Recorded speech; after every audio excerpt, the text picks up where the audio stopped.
Today, we are going to discuss about the modes of transmission. The communicable diseases may be transmitted from the reservoir or source of infection to a susceptible individuals in many different ways depending upon the infectious agent, portal of entry, and local ecological conditions. The mode of transmissions can be classified into two: the direct transmission and indirect transmission. Indirect transmission includes direct contact, contact with soil, inoculation into soil or mucosa, transplacental, and in indirect transmission it includes vehicle-borne, vector-borne, airborne, fomites, unclean hands and fingers. Now we are going to discuss about the direct transmission. In that, first one is direct contact. The infection transmitted by direct contact is called as direct contact infection.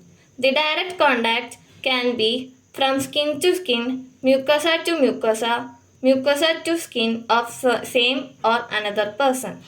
Larger dose of infection can be spread through direct contact. Diseases transmitted by direct contact includes AIDS, leprosy, skin and eye infection. Next, we are going to discuss about the droplet infection. In this, the direct projection of spray of droplets of saliva or nasal pharyngeal secretions during coughing, sneezing, speaking. When a healthy susceptible person comes in range of infected droplets, he is likely to inhale some of them and acquire infection. The next one is transplacental or vertical transmission. The disease agents can be transmitted transplacentally. Now we are going to discuss about the indirect transmission. It occurs when the disease agents are transferred between the individuals through contaminated intermediate person, object or environmental surface. There are 5 varieties of indirect transmission including the traditional 5: flies, fingers, fomites, food, fluids. The first one in indirect transmission is vehicle-borne, and thus transmission occurs in the form of infectious agents through agencies of water, food, ice, blood, serum, plasma. Most frequent vehicles are food and water. Diseases transmitted through food and water are acute diarrhea, typhoid fever, polio.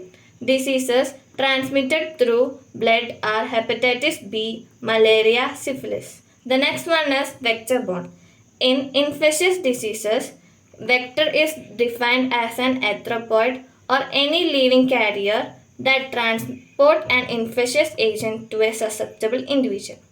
Transmission by a vector may be mechanical or biological. The mechanical transmission, and thus the infectious agent is mechanically transported by crawling or flying arthropods.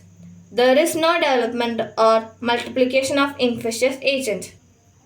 The biological transmission, and thus the infectious agent undergoes replication or development or both in vector.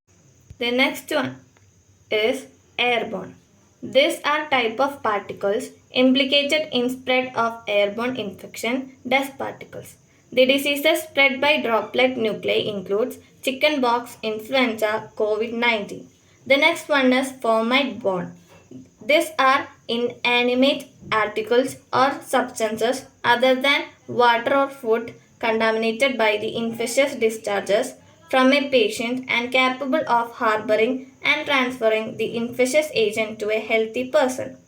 Fomites include soiled clothes, towel, linen, cups, and handkerchiefs.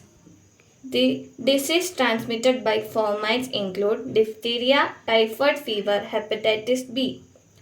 Unclean hands and fingers are the next one in indirect transmission.